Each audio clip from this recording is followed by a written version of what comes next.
Hello, Akter Ali সাহেব বলছেন? বলছি। আমি সুদীপ ঘোষ বলছিলাম, টাইমস অফ হিন্দু থেকে। বলুন। দাদা, আজকে একটা খবর বেরিয়েছে যেটা দেখা যাচ্ছে আপনি হচ্ছেন আরজিকর দুর্নীতিকাণ্ডের মেন। আপনি এই ইস্যুটাকে সামনে এনেছিলেন। দেখা যাচ্ছে সিবিআই চার্জশিটে আপনার নাম। কি বলবেন? দেখুন, আপনি জানেন কি স্বাস্থ্য ভবনের সঙ্গে আমার এখন ডাইরেক্ট টাসেল আছে, তার কারণ স্বাস্থ্য ভবনে দুর্নীতিগুলোকে আমি এক্সপোজ করছি। একদম। এবং স্বাস্থ্য ভবন আমাকে যখন আমার রেজিগনেশন দিয়েছে, মানে আমার অ্যাকসেপ্ট না করে আমাকে সাসপেন্ড করেছে, সেই ক্ষেত্রে স্বাস্থ্য দপ্তর কিছু এলিগেশন আমাকে লাগিয়েছে। এবার স্বাস্থ্য দপ্তরে অনেকগুলো কাগজ, দেখুন একটা স্বাস্থ্য দপ্তর, আমার লড়াইটা হচ্ছে একটা স্বাস্থ্য দপ্তর একটা পুরো ডিপার্টমেন্টের সঙ্গে। ঠিক। এবার স্বাস্থ্য দপ্তর আমার এগেনস্টে অনেক কাগজ, এই কাগজগুলো কিন্তু আজ অব্দি কোথাও প্রকাশ হয়নি।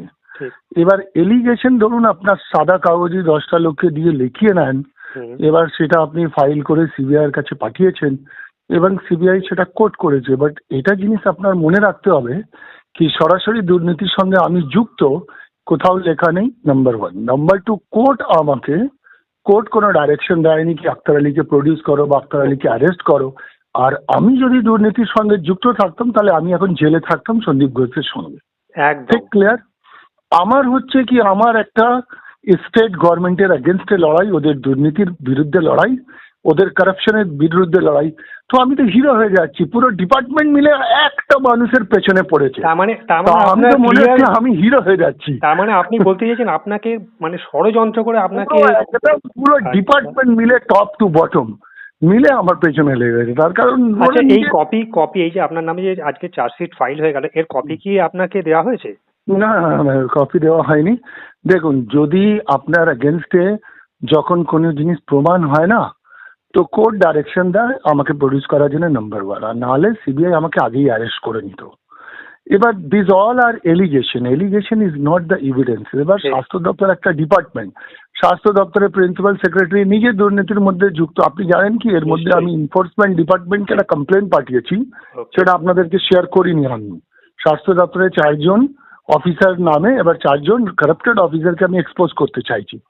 এবার ওরা এখন পুরো চেষ্টা করবে একদম পুরো নিচে থেকে ওপর কি আমাকে কোনো রকম যাতে হ্যাকেল করে বা আমার গায়ে কালি মাখে, কিন্তু আমাকে ভয় দেখি কিছু হবে না।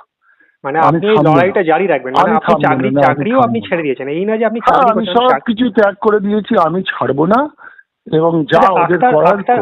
আক্তার আলী কি এই বিজেপি জয়েন করার জন্যই কি তার উপরে এতটা আক্রোশ? না, বিজেপি জয়েন করার জন্য এবং আমি স্বাস্থ্য দপ্তরের দুর্নীতিগুলো কারাপশনগুলোকে এক্সপোর্ট করছি। সব থেকে মুশকিল হচ্ছে কি আমি মিডিয়াকে, আমি জানি না এর মধ্যে আমার মনে হয় কি আমাকে প্রেস কনফারেন্স একটা করতে হবে। আমার কাছে কিছু ডকুমেন্ট আছে, এভিডেন্স আছে। সেই এভিডেন্স যখন আমি পড়েছি না, আমার চোখে জল চলে এসছে।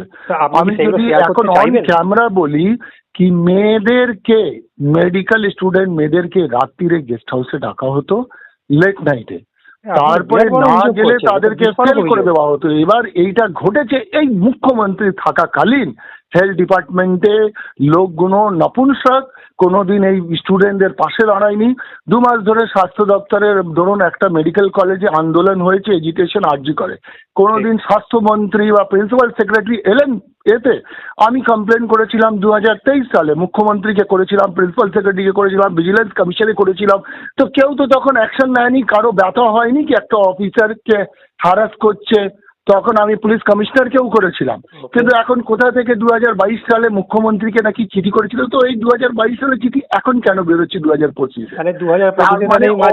আর ক্রিয়েটেড আপনার আন্ডারে ডিপার্টমেন্ট, আপনি পুলিশ মন্ত্রী, আমি হেলথ মন্ত্রী মিনিস্টার, আপনি চিফ মিনিস্টার, তো আপনি 10টা অফিসারকে বসে যা খুশি লেখাতে পারেন। তার মানে আপনি কি এর জন্য কি আপনি যদি নোটিশ হাতে পান আপনি কি? আমার তো মনে হচ্ছে আমি হিরো হয়ে যাচ্ছি, একটা মানুষ আক্তার আলী পুরো ডিপার্টমেন্ট মানে ইনক্লুডিং হেলথ মিনিস্ট্রি আমার পেছনে পড়েছে। ঠিক। তার মানে হচ্ছে ওরা আমাকে ভয় পেয়ে গেছে। নিশ্চয়ই। তাহলে আপনি কি এটাকে আইনি মুভ করবেন কোন রকম ভাবে? আপনি কি ফাইট করবেন? আমাকে দেখুন, আমাকে নিয়ম হচ্ছে কি আপনাকে নোটিশ করে কোর্ট, আপনাকে সমন করে। ঠিক। আমি অফিসিয়ালি কোর্টের কোনো সমন পাইনি। সিবিআই আমাকে এখন লিখিতভাবে সমন করেনি বা করেনি। এবার ধরুন আপনি সন্দীপ ঘোষ, আপনি ইন্টারন্যাশনালি বলেন আক্তার আলীরও যোগ ছিল। স্বাস্থ্য দপ্তর বলে হ্যাঁ 10 জন আক্তার আলীর এগেনস্টে কমপ্লেন দিয়েছিল, কমপ্লেন যেটা দিয়েছিল সেটা তো প্রমাণ হয়নি না। ঠিক। একটা সাদা কাগজে কমপ্লেন। ধরুন আমি একটা উদাহরণ দিচ্ছি, শফিকুল বলে আরামবাগ টিভি, হঠাৎ একদিন ওর পুরো বাড়ির পাশে পুলিশ ওকে ঘিরে নিল, ঠিক। কি করতে পারলো? ওর কিছু করতে পেরেছে? মানে আপনারা রাষ্ট্রবাদী মুসলিমদের পেছনেতে এখন তাদেরকে হ্যাঁ, আর আমি তো বিজেপি open করলে তো বলছি, মানে এরা আপনারা anti একদম মুসলিম, পরিষ্কার এরা অভিযোগ বুঝতে পারছি আপনার। আর হ্যাঁ, বলুন বলুন বলুন। open বলছি। এখন তো আমার চাকরির ভয় নেই, আমি আর হেলথ ডিপার্টমেন্টে কারো চাকর নয়, আর হেলথ ডিপার্টমেন্টে আর চাকরি করতেও চাইনি। লিগাল আর ব্যাটেলটা আপনি করবেনই এবং আপনি জয়টা আপনি লাস্ট অব্দি ছিনিয়ে নেবেন, মানে আপনার এটা পরিষ্কার বক্তব্য যে আপনার থেকে বুঝতে হ্যাঁ, পারছি। আমাদের একটা উর্দুতে কথা বলে ইনশাআল্লাহ, ইনশাআল্লাহ। ঠিক। ওকে ওকে ওকে, থ্যাংক ইউ, বুঝতে পারলাম, ধন্যবাদ।